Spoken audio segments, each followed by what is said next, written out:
जब ये high school की पढ़ाई करते हैं बाबा साहब अम्बेडकर, उसके ऊपर जाते हैं तो हाई स्कूल के पहले के इनके जो गुरु हैं वो अम्बेडकर उनका नाम था, जो सतारा में रहते थे। उनके द्वारा इनको शिक्षा दीक्षा मिलती है और एक ऐसे टीचर रहते हैं उनके स्कूल में जो उनका सपोर्ट करते हैं, बाकी सब बाबा साहब अम्बेडकर के खिलाफ रहते हैं अध्यापक। एक समय की बात होती है, आज हम लोग जो आरओ का पानी पीते हैं, समरसेबल का पानी पीते हैं, यह ऐसे नहीं मिला है, किसी ने बड़ा त्याग किया है। उस महापुरुष की आज 133वीं जयंती है, हम उन्हें विनम्र श्रद्धांजलि और श्रद्धा सुमन अर्पित करते हैं।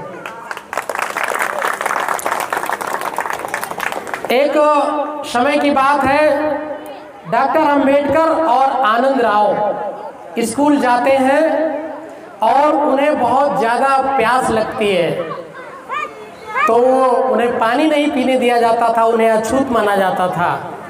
तो वो एक जिद करते हैं आनंद से कि मुझे बहुत प्यास लगी है, और वो जा कर के मटके से स्वयं पानी पी लेते हैं। सारे बच्चे उनके खिलाफ हो जाते हैं। उसमें से एक बच्चा अगले दिन आता है, क्योंकि ये पढ़ने में अच्छे थे। जो बच्चा पढ़ने में अच्छा होता है उसको हर टीचर, हर उसका साथी उसके साथ रहता है। तो वहीं से वो पानी पीने का उनको मौका मिल जाता है और ये बात प्रिंसिपल तक जाती है। तो प्रिंसिपल अपने ऑफिस में बुलाते हैं, तो ये पूछते हैं कि तुमने मटका क्यों छुआ?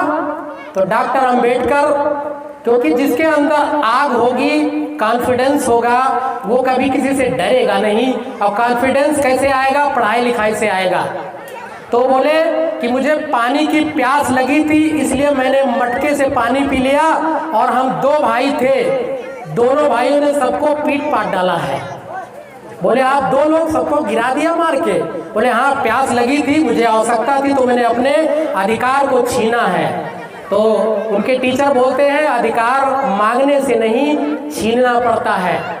तो वहीं से उनका हौसला बढ़ता है, लगातार पढ़ाई करते जाते हैं।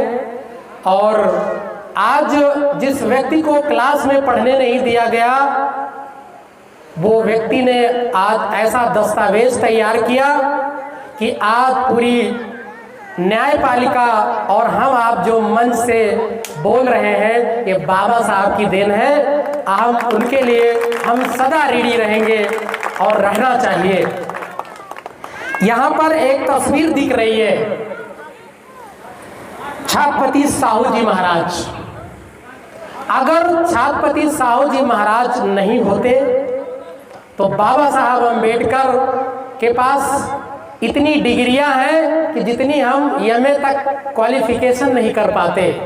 16 भाषाओं का जिन्हें ज्ञान है, 36 डिग्रियां जिनके पास है।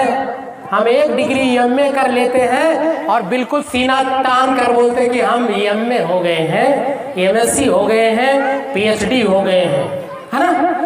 तो छत्रपति साहू जी महाराज ने बाबा साहब अम्बेडकर को अमेरिका कोलंबिया यूनिवर्सिटी में एज ए स्कॉलरशिप दे करके भेजा। और ये सयाजी गायकवाड़ जी ने भी बाबा साहब अम्बेडकर को बहुत ही पढ़ने के लिए अवसर दिया।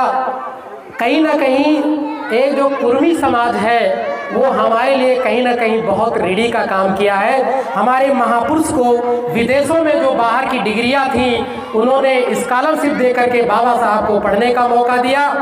अब भारत का संविधान अंग्रेज यहाँ से जाते हैं और जब देश का कानून लिखने की बात आती है तो गांधी जी अंग्रेजों से सलाह लेते हैं कि बताओ देश का कानून कौन लिख सकता है। आप में से कोई बैरिस्टर हो, कोई वायसराय हो, उसको बताइए। तो जो सबसे लास्ट का जो गवर्नर होता है, आप मूर्खता करते हो, आपके देश में symbol of knowledge doctor Ambedkar बहुत पढ़ा लिखा है, उसको ही ये आप जिम्मेदारी दीजिए। तो पूरे संविधान सभा में उनको चेयरमैन बना दिया जाता है। और संविधान में लिखते हैं, क्योंकि जब वो इंटर की पढ़ाई करते हैं तो वहाँ पे एक उनके गुरु मिलते हैं कैलुष्कर। हमें हमेशा अपने माँ बाप का, अपने अपलाइन का और अपने गुरु का हमेशा सम्मान करना चाहिए। 3 ये ऐसी शख्सियत है, वो अपने बच्चों को, अपने शिष्य को हमेशा आगे बढ़ाने का काम करते हैं। तो उन्होंने, कैलुष्कर ने उनको बुद्ध चरित्र दिया। क्या दिया? बुद्ध चरित्र। डॉक्टर अंबेडकर ने वहां से पढ़ाई लिखाई किया, साधना उनके अंदर डेवलप हुई और वहां से उन्होंने 5 चीजें उसमें से चुराई, जिसको हम पंचशील कहते हैं। क्या कहते हैं? और तृष्णा। क्या कहते हैं? तृष्णा। तो हम गांव गिराव में जब जाते हैं, कोई गुस्सा करता है तो बोलते हैं 3-5 मत करिएगा वरना पटक दूंगा उठाकर, ऐसे बोलते हैं ना। तो 3-5 वो लोग बोलते हैं कि मत करो, हमें 3-5 करना चाहिए। 3-5 क्या है? बुद्धम शरणम गच्छामि, संघम शरणम गच्छामि, धम्मम शरणम गच्छामि। और 5 पंचशील है। ये 8 अष्टांगिक मार्ग है। अष्टांगिक मार्ग को बाबा साहब अंबेडकर ने पढ़ा। संविधान में जब उन्हें मौका मिला, क्योंकि बहुत वो पीड़ित थे, उनको ना कोई छूता था, ना उन्हें पानी पीने देते थे, ना उनको क्लास के अंदर आने दिया जाता था। उन्हें मौका मिला तो बोला मैं कोई भी चीज़ अब छोड़ूंगा नहीं, पूरा कसर यही निकाल दूंगा। संविधान में लिखा। और आज के डेट में जो मैं देख रहा हूँ, 3 चीजें बहुत आवश्यक है।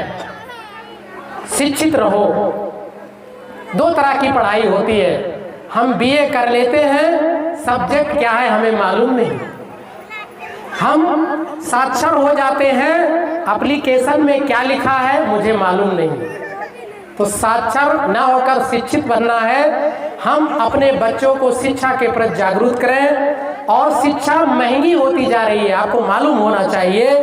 आम जन से शिक्षा को दूर किया जा रहा है। उसके लिए आपको फाइनेंशियल फ्रीडम लेना होगा, आर्थिक आज़ादी चाहिए। उसके लिए आपको बिजनेस सेक्टर में जाना होगा, क्योंकि वो सारे धंधे हमारे ले रहे हैं।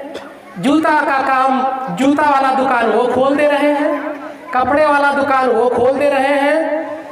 जो हम कपड़ा धुलते थे, प्रेस करवाते थे, हमारे समाज के लोग करते थे, वो लॉन्ड्री खोल दे रहे हैं। तो बताओ क्या हमें बिजनेस नहीं करना चाहिए?